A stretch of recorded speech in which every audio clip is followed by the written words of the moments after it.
तुम ऐसा क्यों कर रहे हो? अब मैं और नहीं सह सकता, मुझे डिवोर्स चाहिए। डिवोर्स चाहिए? लेकिन क्यों? क्यों? ये है वजह। मैंने कभी नहीं सोचा था कि मेरी जिंदगी ऐसी होगी। तुम्हें कैंसर हुए 4 साल हो चुके हैं और मेरी भी जिंदगी बर्बाद हो रही है। मैंने भी तो नहीं सोचा था कि ऐसा हो जाएगा। हमने एक दूसरे से प्रॉमिस किया था हम हमेशा साथ साथ रहेंगे। अब मैं कोई प्रॉमिस नहीं निभा सकता। ऐसा मत करो पीटर। मैं जानती हूँ हमारे प्रॉब्लम्स हैं, लेकिन हम कोई हल निकाल लेंगे। मैं किसी और को पसंद करता हूँ। तुमने मुझे धोखा दिया? 1 साल हो चुका है। उसने मुझ में जीने की उम्मीद जगाई है और खुद को देखो। सच बताकर मुझे बहुत अच्छा लग रहा है। मुझे यकीन नहीं हो रहा।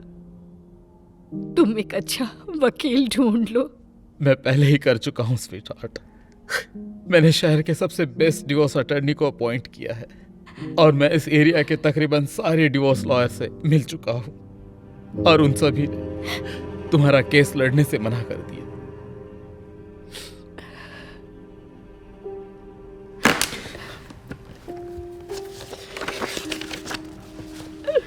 मेरे लॉयर ने ये पेपर पहले ही तैयार कर रखे हैं। कल सुबह मैं डिवोर्स फाइल करूंगा। ये क्या कर रहे हो तुम? इस एग्रीमेंट के मुताबिक तुम्हें सब कुछ मिलेगा और मुझे कुछ नहीं। मैं इस पर साइन नहीं करने वाली। साइन तो तुम्हें करने ही होंगे। इन पेपर पर तुम्हें साइन करने होंगे, वरना मेरे लॉयर तुम्हारी जिंदगी को बद से बदतर बना देंगे। सालों तक कोर्ट में घिसती रह जाओगी किसी सस्ते से लॉयर के साथ। जानती हो तुम्हें कितना महंगा पड़ेगा यह सब।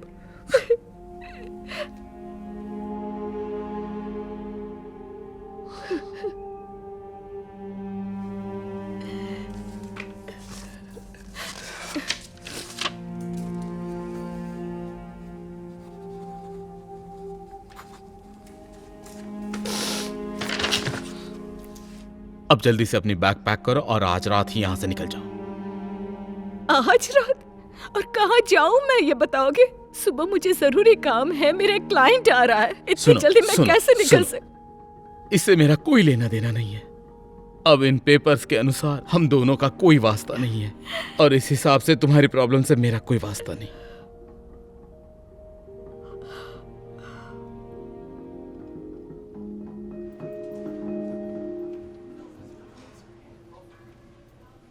Good evening. Checking in? हाँ। एक रूम प्लीज।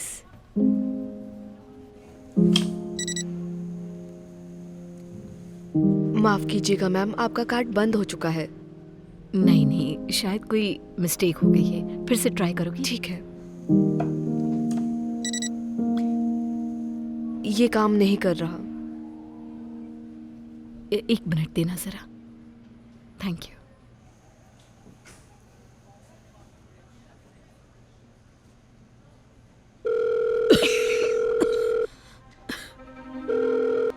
तुमने मेरे क्रेडिट कार्ड कैंसिल कर दिए? हाँ बिल्कुल। और मैं तुम्हें और एक बात बता दूं, मैंने हमारे जॉइंट अकाउंट के सारे पासवर्ड और पिन कोड्स बदल दिए हैं। उसमें से कुछ पैसा तो मेरा था, जानते हो ना। और अब क्या करूंगी मैं कैसे होटल का पैसा चुकाऊंगी?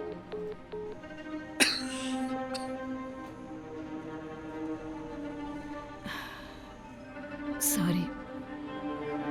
देखिए, वहाँ रोड के पास में सस्ते होटल्स हैं, वहाँ काफी रूम्स हैं और वो कैश लेते हैं। Thank you. कोई बात नहीं, अपना ध्यान रखिए।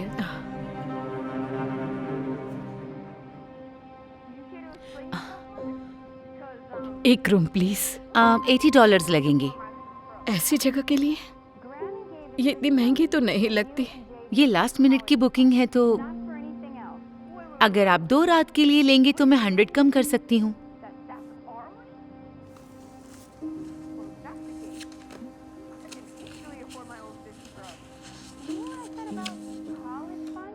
प्लीज मेरी कुछ तो मदद कर दीजिए। मेरी प्लीज हालत अपनी ऐसे है प्रॉब्लम कि- आप अपने तक ही रखिए। अगर प्राइसेस ठीक नहीं लग रहे तो आप दूसरा होटल देख लें।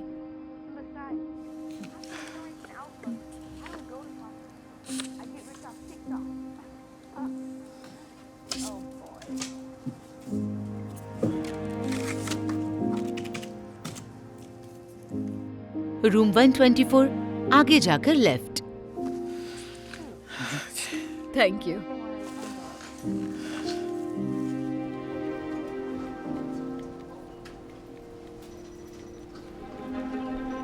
अब तक कहाँ थी तुम? तुम्हें देर हो गई है। मैं जानती हूँ, मैं शर्मिंदा हूँ। और होना भी चाहिए, क्योंकि तुम यहाँ पर नहीं थी तो हमने एंड्रयूज का अकाउंट खो दिया है। मुझे माफ कर दीजिए बॉस, और मैं वादा करती हूँ ऐसा फिर से नहीं होगा। और दोबारा होगा भी नहीं। तुम्हारी वजह से कंपनी ने एक बड़ा क्लाइंट खो दिया है, इसलिए अब तुम भी निकल जाओ। क्या? आप समझ नहीं रहे, कल रात को मेरे पति ने... मुझे तुम्हारे बहाने नहीं सुनने। You are fired. मेरी बात तो सुन लीजिए प्लीज। चली जाओ वरना सिक्योरिटी को बुलाना पड़ेगा।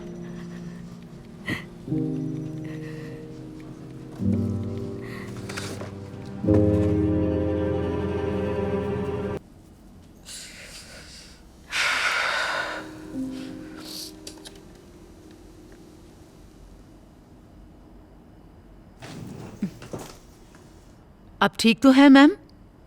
हाँ मैं ठीक हूँ। जानती हूँ आपकी पर्सनल बात है, पर अगर आप कुछ शेयर करना चाहती हैं तो मैं जरूर सुनना चाहूंगी।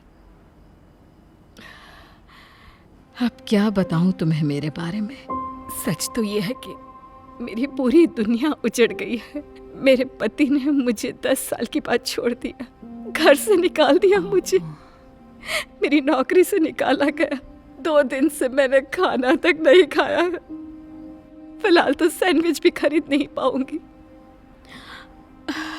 ऐसा तो मैंने कभी नहीं सोचा था कि होगा। ये सुनकर बहुत दुख हुआ मुझे। शायद ये सुनकर आपको बेटर लगे। मैं भी अपनी जिंदगी के पिछले 10 सालों से यहाँ पर बस जॉब कर रही हूँ, वो भी क्लर्क की हैसियत से। पर क्या करें।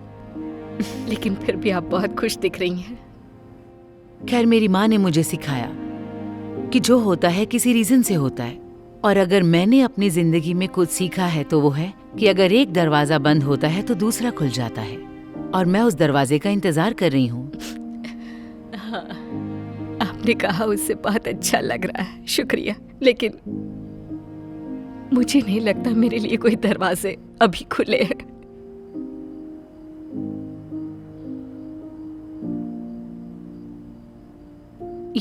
आपको ये लॉटो टिकट ट्राई करनी चाहिए। इसका ड्रॉ आज रात को ही होने वाला है, और इस जैकपॉट का प्राइस है $500 मिलियन। नहीं, मैं कभी लकी नहीं रही हूँ। अरे आपको ट्राई करना चाहिए। वैसे भी आपका लक आज नहीं तो कल बदलने ही वाला है। नहीं, अब उससे कोई फर्क नहीं पड़ता। अब बस लास्ट $3 बचे हैं। मैं टिकट और सैंडविच दोनों नहीं खरीद पाऊंगी। और आप देख रही हैं, सैंडविच की ज्यादा जरूरत है। तो ये टिकट फिर मेरी तरफ से।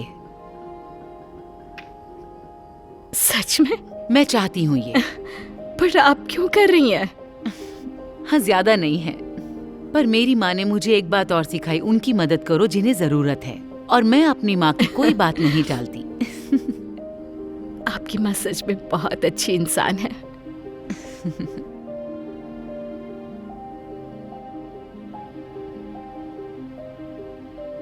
एंजॉय। इन सब के लिए शुक्रिया। You are so welcome. उम्मीद है आपका लक जल्दी बदले। Thank you.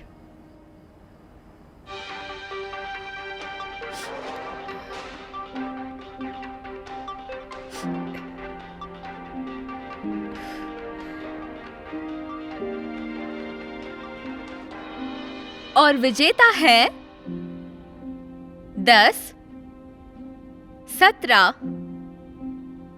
33, 51, 64 और 5। क्या बात है, मैं जीत गई हूँ।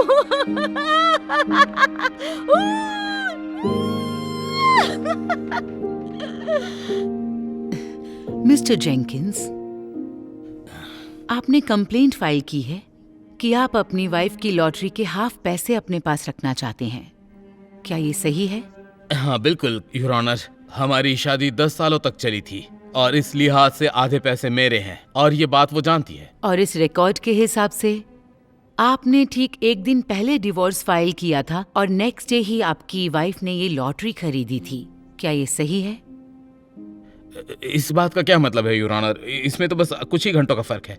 और क्या ये भी सच है कि आपने कैंसिल किए अपनी एक्स वाइफ के सारे क्रेडिट कार्ड्स और जॉइंट अकाउंट्स भी क्लोज कर दिए ठीक उस रात पहले, जबकि डिवोर्स पेपर अभी साइन नहीं हुए थे और डिवोर्स फाइल होना बाकी था? जी हाँ, क्योंकि वैसा करना ही सही था। क्या आप मुझे बता सकते हैं कि आपका क्या हक बनता है अपनी एक्स वाइफ की जीती हुई रकम पे, जो उन्होंने खरीदी थी डिवोर्स फाइल होने के नेक्स्ट डे, जबकि आप उन्हें बेदखल कर चुके थे अपनी जायदाद से और हर एक जरूरी चीज से जो आपकी थी, वो भी एक दिन पहले? देखिए योर ऑनर, मैं आपको समझाता हूँ कि बात क्या है। देखिए रुक दरअसल जाइए बात आप, ये- बस बात चुप हो ऐसी है जाइए। कि बहुत आप हुआ सुनिए तो मिस्टर सही। जेंकिंस। वो आप ही थे ना जो जल्दी डिवोर्स चाहते थे और कोर्ट आपकी विश पूरी कर रही है और इस केस में आपका कोई हक नहीं बनता उनकी जीती हुई लॉटरी की रकम पे। Motion denied.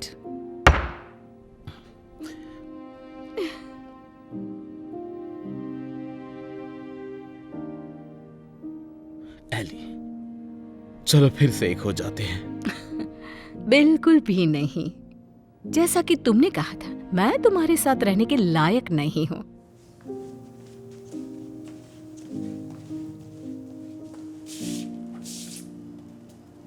हे, जरा देखो अपने आप को। आज तुम्हें मुस्कुराते हुए देखकर अच्छा लग रहा है। लगता है तुम्हें दूसरा दरवाजा मिल गया। हाँ, मिल गया। और जरा देखो उस दरवाजे के पीछे क्या था। ये क्या है? ये तुम्हारा $50 मिलियन का चेक है, जो तुम्हारे लिए ही बना है। जब एक दरवाजा बंद होता है तो दूसरा दरवाजा खुल जाता है। पर मैं ये नहीं ले सकती, ये बहुत। मैं कह रही हूँ ना तुमसे, ये पैसा तुम डिजर्व करती हो। तुम्हारी सलाह और बड़प्पन के बगैर मैं वो दूसरा दरवाजा कभी नहीं खोज पाती। यही नौकरी करते पूरी जिंदगी बिताने की कोई जरूरत नहीं है तुम्हें। मेरी माँ हमेशा सच कहा करती थी। Thank you. माफ कीजिए, आपको इंतजार करना पड़ा। अब आप जरा आराम से बैठ जाइए प्लीज। कुछ सीरियस है क्या? देखिए, स्टेज पर कुछ कंफर्म बताना जल्दबाजी साबित होगा, पर हमने जो जांच करवाई है उसके मुताबिक आपके बेटे को ऑटिज्म होने के आसार दिख रहे हैं। घबराइए मत। देखिए, ऑटिज्म एक मुझे पता है ऑटिज्म क्या होता है डॉक्टर। आपके सामने एक यूनिवर्सिटी का प्रोफेसर खड़ा है। यकीन नहीं हो रहा ग्वेन, मैंने कहा था ना, अभी तक उसे पुकारने पर जवाब देना चाहिए था। ओह, अब मैं क्या करूं? क्या मेरा बेटा बहुत बीमार है डॉक्टर? डरने की कोई बात नहीं, उसकी तबीयत बिल्कुल ठीक है, लेकिन उसे कुछ चीजें समझने में बाकी बच्चों के मुकाबले ज्यादा वक्त लग सकता है। बस इतना ही। बस इतना ही? मैं जानती हूँ ये मुश्किल घड़ी है, आप दोनों आपस में बात कर लीजिए।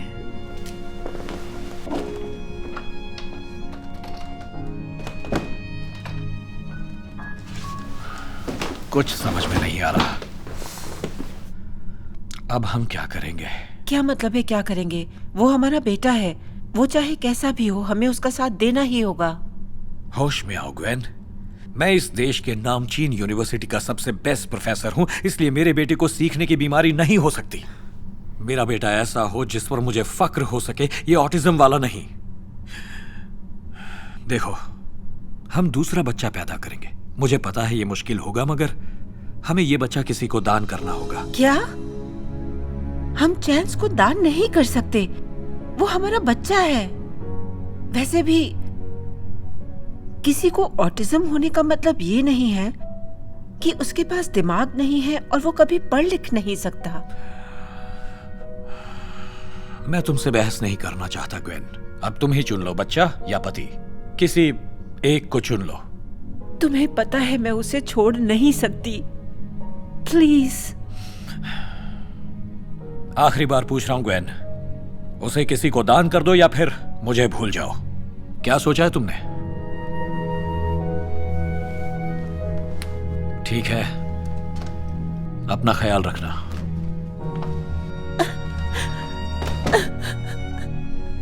ग्वेन पूरी तरह टूट जाती है। उसने सोचा भी नहीं था कि उसका पति उसे इस तरह छोड़कर चला जाएगा। ग्वेन का पति जल्द ही दूसरी शादी करता है और ग्वेन को पूरी तरह भूल जाता है। कुछ ही महीनों में उन्हें पता चलता है कि उनके घर एक बेटा पैदा होने वाला है। वो बहुत खुश होता है। कई साल बीत जाते हैं और एलन अपने नए बेटे सैमुअल पर कड़ी मेहनत करता है और उसे बहुत ही होनहार स्टूडेंट बनाता है। सैमुअल हमेशा अपने एग्जाम में ए ग्रेड ले आता और तो और उसे एसएटी में भी परफेक्ट मार्क्स मिल जाते। सैमुअल की कड़ी मेहनत से उसे बड़ी नामचीन यूनिवर्सिटी में पूरी तरह से फ्री एजुकेशन वाली स्कॉलरशिप के लिए नॉमिनेशन तक मिल जाता है। एलन को अपने बेटे पर बहुत नाज होता है। दोनों स्कॉलरशिप की सेरेमनी के लिए तैयार हो जाते हैं। हेलो, आप धारमन स्कॉलरशिप की सेरेमनी में आए हैं? एक्चुअली मेरे बेटे को नॉमिनेशन मिला है। ये एसएटी एग्जाम के टॉप 1% स्टूडेंट्स में से एक है। वाह, बहुत अच्छी बात है। आप अंदर बैठिए, हम विनर का नाम अनाउंस करने ही वाले हैं। Thank you. ग्रेट। हाय। सभी स्टूडेंट्स और पेरेंट्स का स्वागत है धारमन के 3rd एनुअल स्कॉलरशिप अवार्ड में। हम धारमन की सबसे बड़ी स्कॉलरशिप एक खास स्टूडेंट को दे रहे हैं जिसने एसएटी में सबसे ज्यादा नंबर हासिल किए हैं। मैं बड़ी खुशी के साथ बुलाना चाहूंगी इस साल के धारमन स्कॉलरशिप जीतने वाले स्टूडेंट को, जो हैं चांस विल्सन।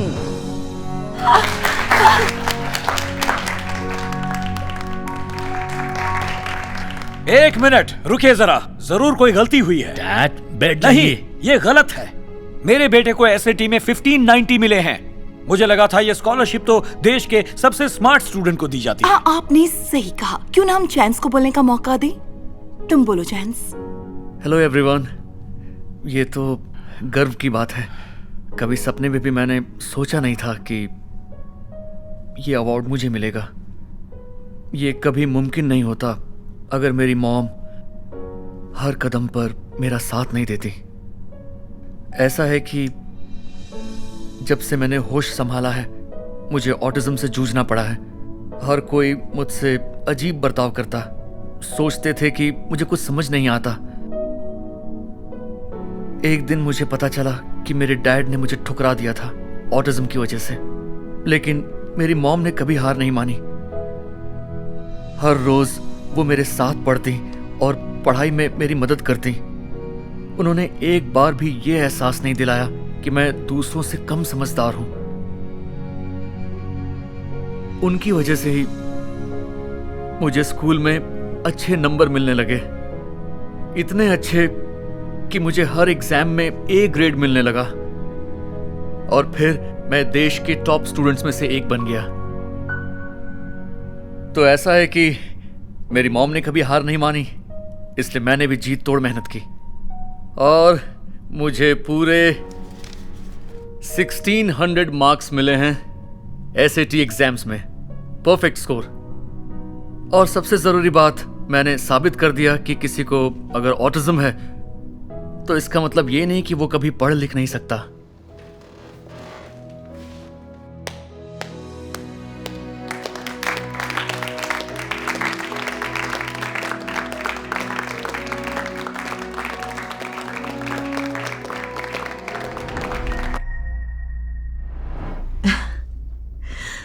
खुशखबरी सुन के वो पागल हो जाएंगी।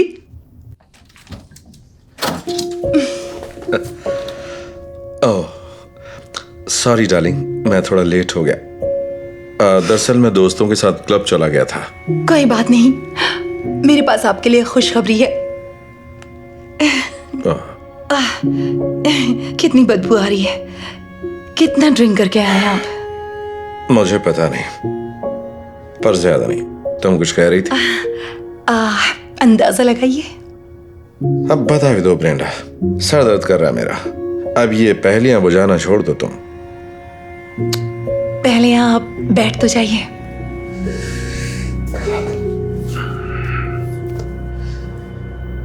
बताओ क्या बात है?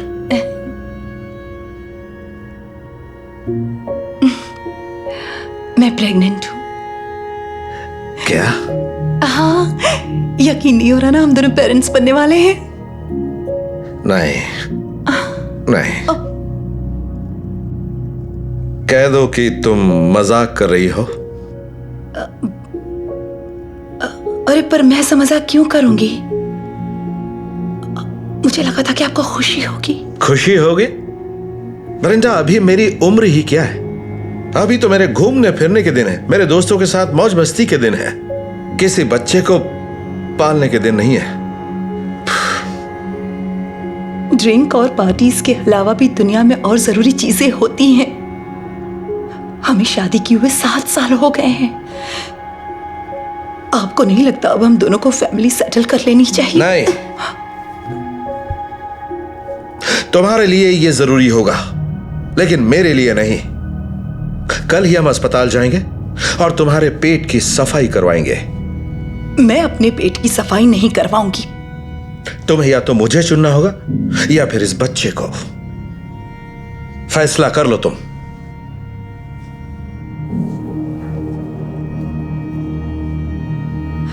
मैं ऐसा हरगिज नहीं करूंगी।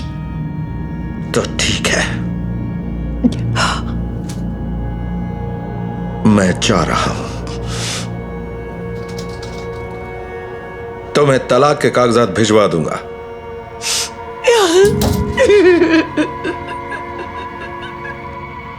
पत्नी टूट चुकी थी और उसके आंसू थम नहीं रहे थे, और पति अपने दोस्तों के साथ पार्टी कर रहा था। वो रोज उनके साथ शराब पीता। वक्त गुजरता गया और पत्नी ने हिम्मत जुटानी शुरू कर दी। प्रेगनेंसी ने उसमें गजब का आत्मविश्वास भर दिया। उसकी जिंदगी में चढ़ाव शुरू हुआ और पति की जिंदगी में उतार। उसके दोस्त अपने परिवारों में मसरूफ होने शुरू हो गए। एक एक करके सारे दोस्त चले गए और वो अकेला रह गया। पत्नी की जिंदगी में बहार आ गई। जब पहली बार उसने अपनी नन्ही सी बच्ची को गोद में लिया तो जैसे सारे जहान की खुशियां उसकी झोली में आ गिरी। 1 साल बाद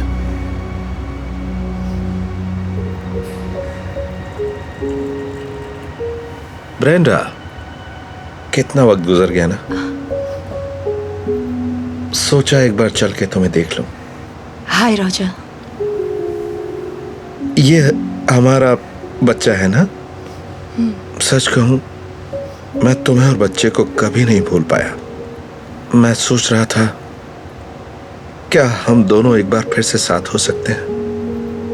एक बात बताओ, तुम्हें तो पार्टीज और क्लब्स में रहना ही पसंद है ना?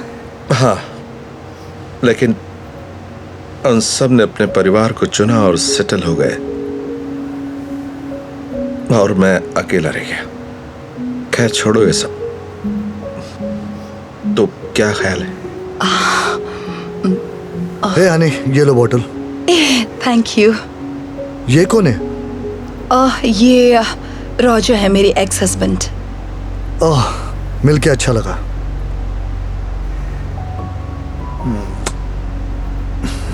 मैं जब तक एशली को दूध पिलाता हूँ, तुम दोनों जब तक बातें कर लो। यकीन नहीं हो रहा तुम्हारा एक बॉयफ्रेंड है। वो मेरे मंगेतर है।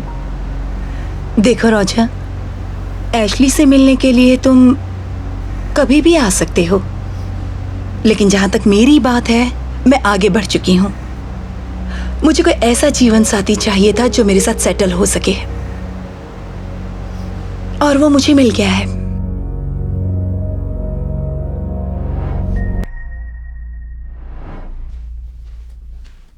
हे हनी, प्लीज ये बटन बंद करने में हेल्प करोगे? ठीक है।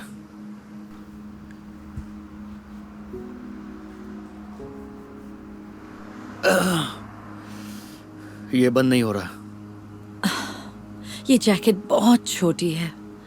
या तुम बहुत मोटी हो। अगर तुम मेरे साथ वर्कआउट करती तो ये जरूर तुम्हें फिट आ जाती। मैं पहनने के लिए कुछ और ढूंढ लेती हूँ।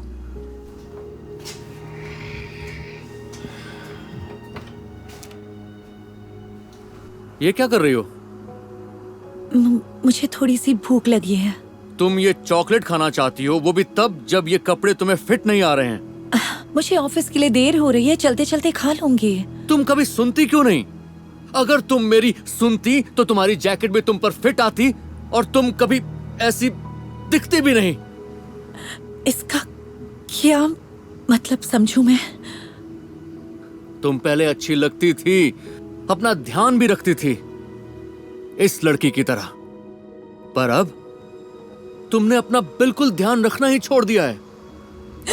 अरे बस करो, बस रोना ही तो आता है तुम्हें। तुम्हारे नाटक के लिए टाइम नहीं है, मुझे क्लाइंट्स की ट्रेनिंग करवानी है।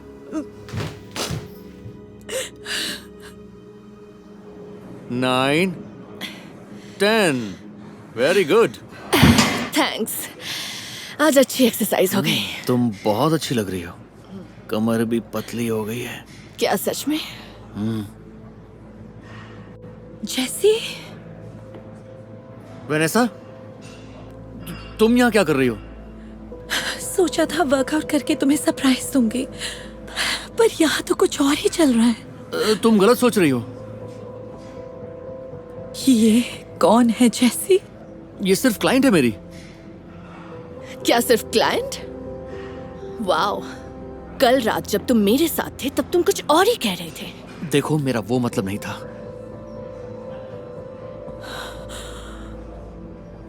तो तुम्हें क्या लगा और क्या होना चाहिए था? हाँ, तुम कितनी ज्यादा मोटी हो गई हो और अब तुम मुझे बिल्कुल भी अच्छी नहीं लगती। तुम ऐसा कैसे कर सकते हो, वो भी इतने सालों बाद? सॉरी, पर मुझे अच्छा दिखने वाला पार्टनर चाहिए था, ना कि वो जिसे अपनी ही परवाह नहीं। मुझे अब तुम्हारे साथ नहीं रहना है।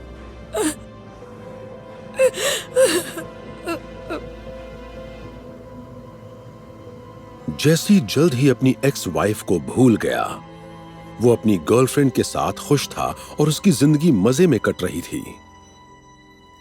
दूसरी तरफ उसकी एक्स वाइफ वनेसा धीरे धीरे तलाक के दुख से बाहर आ गई।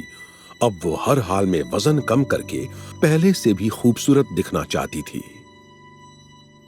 एक दिन अचानक जिम पहुंचने पर जैसी देखता है कि उसकी गर्लफ्रेंड दूसरे ट्रेनर के लिए उसे धोखा दे रही थी। उसे अपनी आंखों पर यकीन नहीं हो रहा था। जैसी की जिंदगी पूरी तरह से बर्बाद हो गई थी, पर उसकी एक्स वाइफ वनेसा ने अपनी जिंदगी सुधारने का फैसला कर लिया था।